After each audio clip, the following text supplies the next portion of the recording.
ಅಂದರೆ ಮೊದಲು ನಾನು ಶ್ರೀಗಂಧ ಗಿಡ ಹಾಕೋಕ್ಕಿಂತ ಮೊದಲು ನಾನು ತಯಾರಿ ಮಾಡಿಕೊಂಡೆ.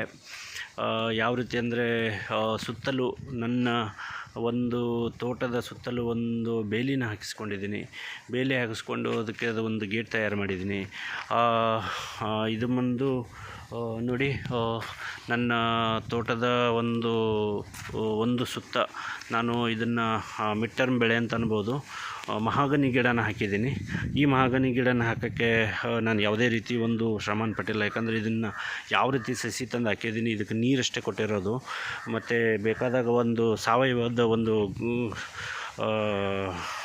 ಇದ್ರದ್ದು ಒಂದು ಗೊಬ್ಬರನ ನೀಡಿದ್ದೀನಿ ಅಷ್ಟೇ. ನೋಡಿ ತಾನೇ ಎಷ್ಟೋದು ಯಾವ ರೀತಿ ಬೆಳೆದಿದೆ ಅಂತಂದರೆ ತುಂಬ ಹೈಟ್ ಹೋಗಿದೆ. ಅದು ಯಾವುದೇ ರೀತಿ ಇದನ್ನು ನಾನು ಕಾಳಜಿ ಮಾಡೇ ಇಲ್ಲ, ನೀರು ಕೊಟ್ಟಿರೋದಷ್ಟೇ. ಇದ್ರಗಳ ಮಧ್ಯೆ ಒಂದು ಶ್ರೀಗಂಧ ಗಿಡನ ಹಾಕಿದ್ದೀನಿ. ಇದು ಬಂದು ಮಹಾಗನಿ ಗಿಡ ಬಂದು ಸುತ್ತಲೂ ನಾನು ನನ್ನ ತೋಟದ ಒಂದು ಬಾರ್ಡರ್ಗೆಲ್ಲನೂ ಮಹಾಗನಿ ಗಿಡನೇ ಹಾಕಿರೋದು ನಾನು ಸುತ್ತಮುತ್ತ. ಇದಾದ ನಂತರ ನೋಡಿ, ನನ್ನ ಲಾಂಗ್ ಟರ್ಮ್ ಬೆಳೆ ಬಂದು ಶ್ರೀಗಂಧದ ಗಿಡ. ಈ ಶ್ರೀಗಂಧದ ಗಿಡಗಳ ಮಧ್ಯೆ ನಾನು ಪೇರುಹಣ್ಣು ಗಿಡ ಹಾಕಿದ್ದೀನಿ, ತೈವಾನ್ ವೈಟ್ ಅಂತ.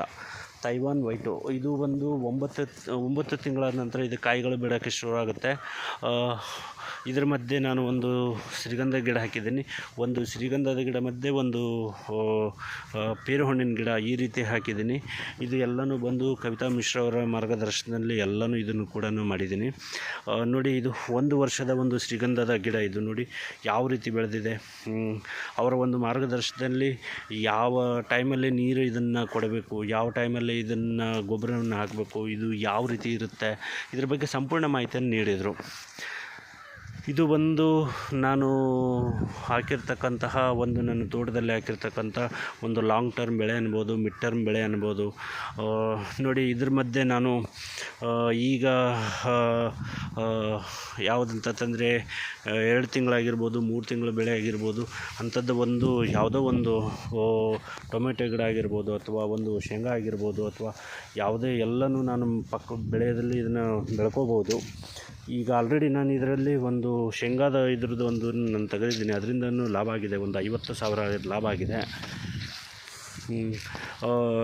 ಮಿಡ್ ಟರ್ಮ್ ಡೆಪಾಸಿಟ್ ಆಗಿ ನೋಡಿ, ಸುತ್ತಮುತ್ತ ಒಂದೊಂದು ಮಹಾಗನಿ ಗಿಡನೂ ಬೆಳೆದಿದೆ. ನೋಡಿ ಯಾವ ರೀತಿ ಎತ್ತರಕ್ಕೆ ಬೆಳೆದಿದೆ. ಇದನ್ನು ಬಾರ್ಡರ್ ಆಗಿ ನಾನು ಇದನ್ನು ಹಾಕಿರೋದು ಪ್ರತಿಯೊಂದು ಕೂಡ. ಇದ್ರ ಮಧ್ಯೆ ನೋಡಿ, ಒಂದು ಶ್ರೀಗಂಧದ ಗಿಡ, ಅದರ ಮಧ್ಯೆ ಒಂದು ಪೇರುಹಣ್ಣು ಗಿಡ.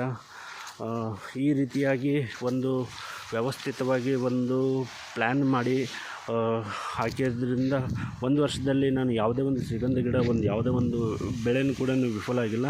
ಎಲ್ಲ ಕೂಡ ಒಳ್ಳೆ ರೀತಿ ಬೆಳೆ ಗ್ರೋತ್ ಬಂದಿದೆ. ಇದಕ್ಕೆಲ್ಲನೂ ಮಾರ್ಗದರ್ಶನ ಕವಿತಾ ಮಿಶ್ರ ಅವರು, ರಾಯಚೂರಿನ ಮಾನವೀಯ ಕವಿತಾ ಮಿಶ್ರ ಅವರಾಗಿರೋದ್ರಿಂದ ನಮಗೆ ಒಳ್ಳೆ ವಿದ್ಯಾವಂತರಿಗಾಗಿರ್ಬೋದು, ಯಾರ್ಯಾವ್ದ್ರ ಹತ್ರ ಹೋದರೂ ಕೂಡ ಇದ್ರ ಬಗ್ಗೆ ಮಾಹಿತಿ ನೀಡ್ತಾರೆ. ಅವರ ಒಂದು ಮಾರ್ಗದರ್ಶನದಲ್ಲಿ ನಾನು ಈ ನನ್ನ ಕನಸಿನ ಡ್ರೀಮ್ ಅಂತ ಅನ್ಬೋದು, ಇದನ್ನು ಹಾಕಲಿಕ್ಕೆ ನಾನು ಯಶಸ್ವಿಯಾಗಿದ್ದೀನಿ.